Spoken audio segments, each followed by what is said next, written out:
Vancouver is Canada's most beautiful city. Nestled between the mountains and the ocean, it offers the perfect blend of nature and city life. My first visit in 2020 left me craving more, and in 2023 I made Vancouver my full-time home. And today I'm taking you through my honest 2 years experience of living in Canada's most beautiful city. I'll cover everything you need to know, from the cost of living to reasons why you'll love it here, must-do activities, the city's accessibility, public transit, the out-of-control homelessness and drug crisis, the culture or lack thereof, food scene, the dating market, and more. Feel free to skip to any section using the timestamps down below. Let's dive in. So last year I did a video on my 1 year experience of living in Vancouver, and that video did pretty well, all things considered. So here's my 2 year follow-up. I'm originally born and raised in Winnipeg, Manitoba, and from 2020 until 2022, I would come here to train with my goalie coach in preparation for the start of the hockey season, and along the way, the city's natural beauty and the convenience of having my goalie coach nearby sold me to make this my full-time, permanent residence.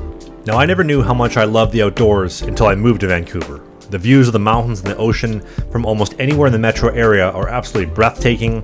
The seawall, which I do think is the greatest thing ever invented, is also the world's longest uninterrupted waterfront path, stretching from Cole Harbour and the Vancouver waterfront, around Stanley Park and into English Bay, around Yaletown, into Falls Creek, before coming back up to Kitsilano and finishing up at Spanish Banks. Now, North Vancouver and West Vancouver also have a seawall, but you'll have to take the sea bus or walk over the Lionsgate Bridge to get there, which, technically speaking, does the Lionsgate Bridge count as a part of the seawall if it connects both? Let me know in the comments section below if you live here. Also, if you love the beach, you will absolutely love Vancouver. I fell in love with the Vancouver beaches. I think there's just something so cool with the cargo tankers parked off in the distance, the mountains in the background with actual ocean water. I mean, trust me, it's super salty. And I also love swimming in it. And as long as I don't get any of my feet cut on barnacles, swimming in any of the Vancouver waterways are awesome. It also doesn't hurt that I live only a 4 to 5 minute walk away from one of my favorite spots here in English Bay, just below the Burrard Bridge. But whether it's in Kitsilano, English Bay, or the Spanish Banks, which is actually where the Spanish settlers first arrived here in the 1700s when they found Vancouver, it's really beautiful. And also, sunrise over the Spanish Banks beach cannot be beat. Another thing that Vancouverites seem to be absolutely obsessed with are sunsets. Now again, coming from the prairies, I love a good sunrise. It's a really nice reward for getting out of bed early to see the red sun rising over the prairie fields, but here in Vancouver, the sunrises are quiet and they're peaceful, but as much as I love them, the mountains do get in the way. And as nice as the sunrise can be, you cannot beat a Vancouver sunset. It's the sun setting on the edge of the ocean, that bright orange glow hitting the city and reflecting off the clouds. It truly is something magical, and it's just something so beautiful and a real selling point for coming to live here. Especially considering most people in Vancouver don't get up before noon. Now, my first hot take of the video, which isn't really that much of a hot take as I did post it in last year's 1 year video, contrary to popular belief, it does not rain as much as people say it does here. I would say from November until March, you can probably expect about 25 days of rain a month, but from April until October, it rains maybe 5 days a month at the most. There's always something to do, whether it's taking the sea bus to North Vancouver, biking through Stanley Park, enjoying coffee on the beach. Also, coming from Manitoba, I will happily take cloudy and raining and 0 degrees over minus 40 and snow any day of the week. Also, I have noticed quite a few people from Winnipeg, Regina, Edmonton, and Calgary moving here, and don't get me started on the boatload of people coming from Toronto as well, but I don't think I know many people from Saskatoon that have come here. For whatever reason, they don't seem to migrate to Vancouver, which I found kind of interesting. I also have heard Saskatoon is really beautiful in my one visit that I had there this summer, but it is also one of Canada's fastest growing cities. But anyway, back to Vancouver. Now, as far as entertainment-wise goes, Vancouver has the Canucks, which are the NHL team in town, and I did go to one game versus the Leafs in 2023, which tickets were a bit pricey, but still enjoyable. They also have the Vancouver Warriors lacrosse team, the Vancouver Whitecaps MLS team, and the BC Lions CFL football team, all of which play out of here at Rogers Arena or BC Place, as well as plenty of concerts. Now, as far as must-see spots go, the seawall will always be my #1 pick. But after all, I do think everybody should see the Gastown Steam Clock, and although yes, there are a million tourists standing around it during summer, it's also on the cover of Nickelback's Here and Now album cover art. Everybody should see this at least once. Also, the Vancouver Lookout is absolutely exceptional. Some of the best views above the city, of the waterfront, to see the water traffic passing by, and some incredible sunset views. All in all, I would highly recommend doing all of them. Now, let's talk about cost of living, because it's probably the main reason why you clicked on this video. And there's no way to sugarcoat it. Vancouver is Canada's most expensive city and the most overpriced city in the world. This isn't just my opinion. Well, it is, obviously, but it's also statistically proven. And an average one-bedroom downtown apartment goes for around $3,000 a month. Now, I got very lucky with my spot in Yaletown. I paid $2,800 a month for a fully furnished, all utilities included, Wi-Fi as well, for this 500 square foot place. But if you ask around, I did get really lucky, and I truly am the one outlier here, because I don't know if you're going to find many deals like this hanging around. But if I could pick and choose where I wanted to live, I would love to live in Cole Harbour by the waterfront. It's easily my favorite spot in Vancouver. Also English Bay, anywhere along Sunset Boulevard with the waterfront properties, North Vancouver as well. All great spots. Personally, I live right by the Vancouver House, kind of around the Granville Bridge at the corner of Drake and Howe. Although technically it is Yaletown, it's a good area, but it's super noisy. There's lots of homeless people outside my place because the St. Paul's Hospital is just 2 streets over, full of addicts and tweakers.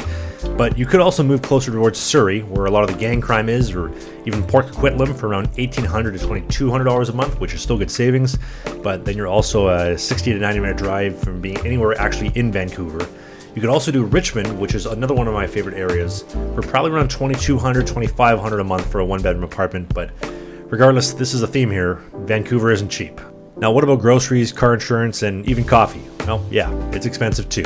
I don't even need to break it down because everything is more expensive here. I mean, BC stands for bring cash for a reason. But I think it really all comes back to having the most expensive gas in all of Canada, because our BC ultra-liberal NDP socialist government loves to tax anything and everything they can get their hands on, and our gas is usually about 50 cents more than anything in Saskatchewan or Manitoba or even Alberta, because, you know, taxing me into infinity on my gas to stop the sun from getting hotter makes absolute sense. And considering gas trucks your food from the farm to the producer to the store, it heats the store and then fuels a lot of life in British Columbia. It just makes me shake my head. Oh yeah, and don't even get me started on buying a $100,000 electric vehicle to save a little bit of money on gas, because that makes even more sense. I mean, even car insurance here, where I have some friends who pay up to $350 a month for car insurance on their standard car, SUV, or some trucks. Again, BC is expensive. But while everything is expensive, I have found a couple of really good spots to save a few bucks. Best breakfast in town is hands down Bonds off Broadway, home of the $2.95 breakfast. I've been going here for years, ever since one of my first visits, where $2.95 gets you 2 eggs, 2 slices of toast, home fries, and a big old slice of ham. You can also get a jumbo pancake for $5 extra, and it's a place that I frequent and I highly recommend. Also, Cockney Fish and Chips in Kitsilano, $5 for a piece of fish is a steal of a deal, and I even learned how much I love mushy peas here. As well as Honey's Donuts in Deep Cove. They're a little bit more expensive than typical donuts, but Honey's Donuts has the best donuts I've ever had in my life, period. Now, if for some reason you're watching this video and you're visiting, I've stayed at the Burrard Hotel, which is solid, especially for the price. My girl told me that she did a staycation at the Hotel Georgia and said it was solid all around top to bottom, which I will absolutely co-sign. And I also took her for a staycation at the Hotel Vancouver. And although it does get a little bit pricey, if you got a few extra bucks in the winter, $300 a night for slow season compared to $800 in summer is a steal of a deal. And also, if you want to learn more about the Hotel Vancouver, I actually just did a dedicated video to it in my series traveling across Canada, stopping at all the Grand Railway hotels this summer, telling the stories of Canada, so I'll link to that below in the video description. But I would absolutely love to stay one day at the Fairmont Waterfront, the Pan Pacific, which is the hotel right at Canada Place where the cruise ships come into, or even the Paradox Hotel, one of Vancouver's tallest buildings, because I absolutely love the waterfront and mountain views on a level that I just don't think I could explain properly in this video and do it justice. Now, I don't own a car, and I haven't for years. I test drove a couple Toyota Tacomas back in the winter, but during the test drives, it made me realize that I live downtown to try to get as much of the ocean and mountains as possible. I walk everywhere to further amplify that effect, so why would I spend money to live downtown, but then go sit in a glass box on wheels and drive everywhere and be stuck on traffic, which we'll get to in a second. In the rare case that I can't walk somewhere, I could just take the Sky Train or the Seabus. And to put it into perspective, even if I got a car for free, Ubering to and from the rink 3 times a week is still cheaper than car insurance and gas alone. Not to mention parking. The price of parking downtown in some places is outrageous, with some spots charging $40 for 6, sometimes 8 hours of parking. It's ridiculous. And to sum it up, in my opinion, if you live downtown, you do not need a car, and as I mentioned earlier, that's why I was okay to spend a little bit more to live downtown and get the full experience, and then I don't have to drive anywhere unless it's absolutely essential. And also, unlike Canada's worst city, Toronto, that is pro-construction on everything and anti-finishing any of it, Vancouver really does not have a whole lot of construction, at least that I've noticed. They're pretty good about staying on top of that. Now, on top of that, with public transit, I would argue Vancouver has the best transit system in all of North America, and it's only getting better. Now, there's no faster way to get to North Vancouver than with the Seabus. I walk 15 minutes from my place down to Waterfront Station. I take the Seabus. It takes about 15 minutes to get over to the other side in Lonsdale. And even if I hit no traffic driving, there's no way I'm going to get out of downtown, over the Lionsgate Bridge or Ironworkers Bridge to North Vancouver faster than the Seabus. Especially on weekends or during rush hour, it's an easy 60 to 90 minute drive in traffic. Vancouver is also the biggest port for cruise ships in Canada, and they head out of here heading up north towards Alaska or south towards Los Angeles or San Diego. And shockingly, some of them are actually really affordable. And from April until October, I swear, there's probably 2 to 3 coming in every single day, all day long. If you get a chance and you're going for an early morning walk, 6:30, 7 in the morning, you'll see a cruise ship coming in, and it's pretty cool because it's really peaceful and really enjoyable to watch. Now next up is the Sky Train, and this thing is absolutely elite. I can go directly outside my place at the Yaletown Roundhouse Station, directly to the airport for all my flights, or Richmond in about 25-ish minutes. I can also get from here at Waterfront all the way into Surrey or Port Coquitlam in about 45. They're even doing an expansion right now into UBC, which is kind of more towards Kitsilano Beach, but it's due to be completed by 2030, and when it's done, I'm sure taking the SkyTrain to the beach will be a hot choice in the summertime. So all in all, Vancouver has the best transit in North America in my opinion, 2 thumbs up, and considering that $140 will get you an unlimited all-you-can-eat pass, I could not recommend it more. And also, if you have a bike in Vancouver, Vancouver is the definition of a bike-friendly city. I got my bike sitting back home in Winnipeg, so I gotta bring it sometime soon, because biking in Vancouver is pretty sweet. Now, the Vancouver airport is also the 3rd largest in Canada, so there's no shortage of direct flights. I go back home to Winnipeg fairly regularly to go spend time with my mom, and so I absolutely love that I have lots of options for departure times that fit her schedule. Now, I'm also part of Air Canada's loyalty program, so I will say the Maple Leaf Lounge in the airport, whether it's domestic or international, always solid. They got a great breakfast. I love the Irish, I think it's Irish, maybe English breakfast with the beans and eggs. Fantastic. Good cappuccino bar. Highly recommend. Definitely worth the, I think, $80, maybe $70 drop-in fee. But there's also train options, and I love taking the train across Canada, but VRL only goes north to Jasper, Edmonton, Saskatoon, and Winnipeg en route to Toronto. Although I wish you can go south towards Revelstoke, Banff, or Calgary, but hey, here's hoping that one day that does return, because personally, I would use it all the time if that was an option. And also, sipping on a hot cup of coffee at the back of the parked car as the world passes you by is an experience that I think everybody should have departing out of here in Vancouver. Granted, yes, it's not cheap, but I just did a video documenting that journey from Vancouver to Winnipeg, which I'll put a link in the video description below if you want to check that out. Now, BC ferries to Vancouver Island are about $20 each way for a walk-on, or $200 for a round trip if you want to drive your vehicle on. Although I thought the Harbour Air seaplanes departing out of Vancouver's waterfront would be much cheaper to get to the island than anything else, they are absolutely not, with round trips to Victoria starting around $700. I mean, even the Amtrak train that goes out of Vancouver to Seattle is a $300 to $400 round trip. Hey, it's a common theme here. Vancouver isn't cheap. Get used to it. Now, I heard Vancouver was pretty unfriendly long before I came here for my first visit in 2020, but I can attest to it firsthand that people are nowhere near as friendly as they are back home in Manitoba. I mean, it says on the Manitoba license plate, Friendly Manitoba, so it's going to be hard to outcompete that. I mean, the homeless people around downtown Vancouver are probably more friendly to me than my average neighbor in my apartment, which is fascinating to say the least. I also do think, though, it is very difficult to make friends here, which I'll touch a little bit more on in a second in regards to the city's culture, or at least lack thereof, in a minute. Also, I swear everybody here has a huge collection of dogs that they just love to flaunt walking along the seawall, which in my first year of living here I did make fun of quite a bit, but my girl has a corgi and he is the best corgi in the world, and he's actually turned my opinion around from maybe not being so much a fan of dogs to actually really enjoying dogs. I mean, whether I'm taking him for a game of fetch, going to his favorite park, for a swim in the fountain that he loves to play in, or going to English Bay, all of it, I actually really enjoy it. And also another great excuse to use the seawall, which is another common theme here. Now, this is something that I haven't seen anybody talk about in any of the Living in Vancouver experience videos that I've found on YouTube, but something I was curious about was, what is the dating scene like? And I might get myself into a little bit of hot water with this one, but if she works at Cactus Club, waiter, check please. Whoa, whoa.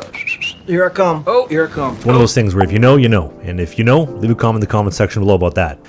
Vancouver is a very left-leaning city. No shortage of liberal men and women.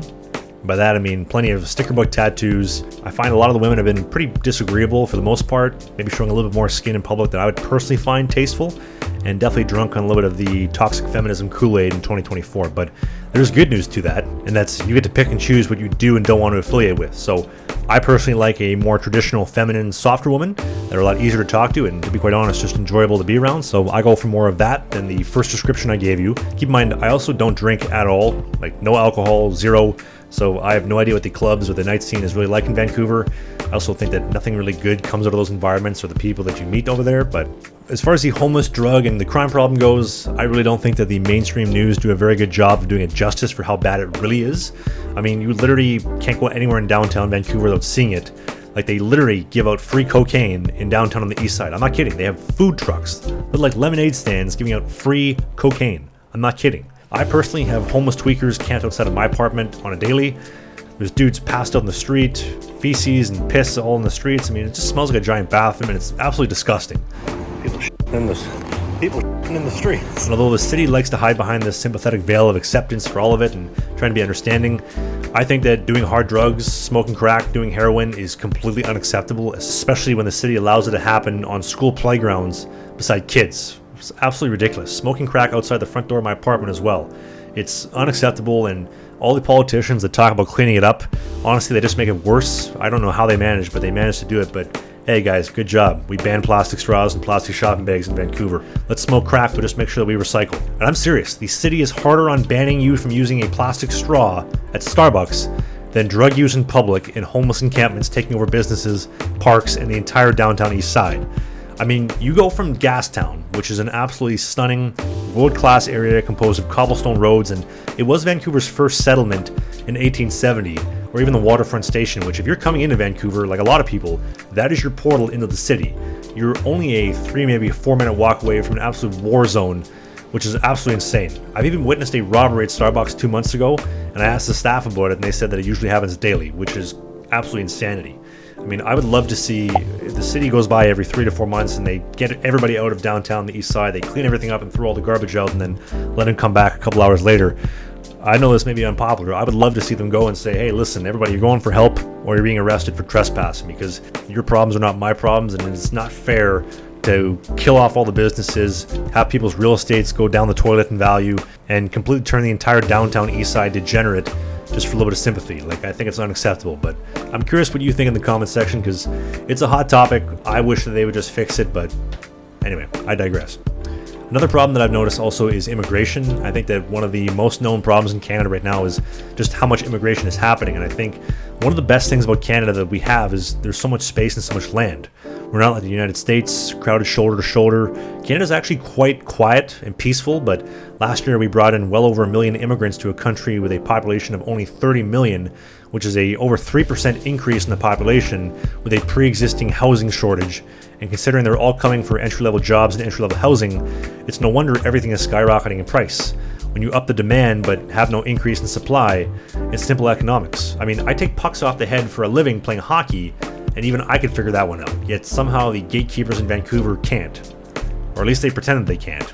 I mean, never mind the fact that they're talking about actually expanding the Vancouver skyline up, which may seem like a good idea, but it's actually going to completely destroy the mountain and the ocean views that everybody loves and comes for, instead of allowing more high occupancy apartments to be built in the metro areas, which currently only allow for single or dual story houses. Never mind the fact that the skyline is truly beautiful because of that natural beauty. I mean, just look right here in 1960 where you could see everything compared to now where it's just going to continue going upwards from here. And I swear, it's almost like they're trying to ruin everything that we love about Vancouver. I hope I'm wrong, but logically, it just seems like that's the way it is going. Vancouver also does have a lack of culture, which to me feels a little bit overwhelming, unlike some small towns where communities share common values, common beliefs, similar activities. I mean, even to some degree, some communities, they all look the exact same. Vancouver has people from all over the world bringing their culture here, but have no interest in integrating into our culture. And when nobody has anything in common, well, why would you care about your neighbor or the culture that existed before you even came here? I think it's why you hear so many people say it's hard to make friends, because why would you want to make friends with people that you have absolutely nothing in common with? If everybody does their own thing, then we'll never have anything in common. I mean, I'm a very patriotic Canadian. I love my country. I love the cities, the major cities that built it. And regardless of who's running the ship, I think at the end of the day, we're all rooting for them to metaphorically land the plane. But some of the stuff going on in Vancouver just really makes me shake my head and ask why. because it doesn't really make any sense. Before I finish up, as far as finding a job goes, I have heard that it can be fairly difficult to find a job. Again, with all the immigrants coming in for entry-level jobs, it makes sense that entry-level jobs would be harder to find. But hockey is my full-time job, coupled with creating this vlog on this channel, as well as my hockey podcast, which if you want to check that out, there's a link in the video description as well.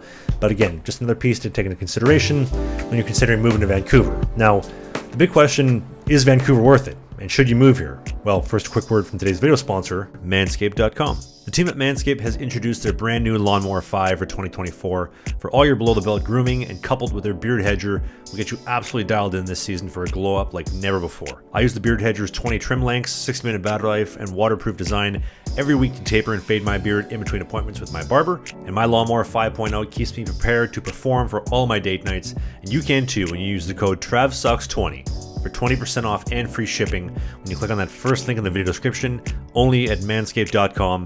And thank you again, Manscaped, for sponsoring this video. Now, is Vancouver worth it? Well, a year ago I would have said yes, and I would have followed up with go somewhere else and you'll probably come back. But after 2 years of living here, I'm actually heavily considering some of the other major cities. The oceans and the mountains are great, but the high cost of living, spending $3,000 a month for a 500 square foot one-bedroom apartment that I could easily get in Winnipeg, Saskatoon, or even Calgary for $1,200, maybe $1,500 a month, are all things that I'm weighing in my decision. I get it, Canada's in the midst of a huge housing shortage, but couple that with Vancouver's outrageous drug problem, homeless and crime epidemic, all of which, again, I get it, there are problems in Canada as a whole, but they're really in overdrive in Vancouver, and I don't see them changing anytime soon. Now, I love living in Vancouver, so don't get me wrong here. The mountains and the ocean, again, are awesome. The seawall, some of the attractions, some of the friends, the memories that I've made, I'll never forget them for the rest of my life.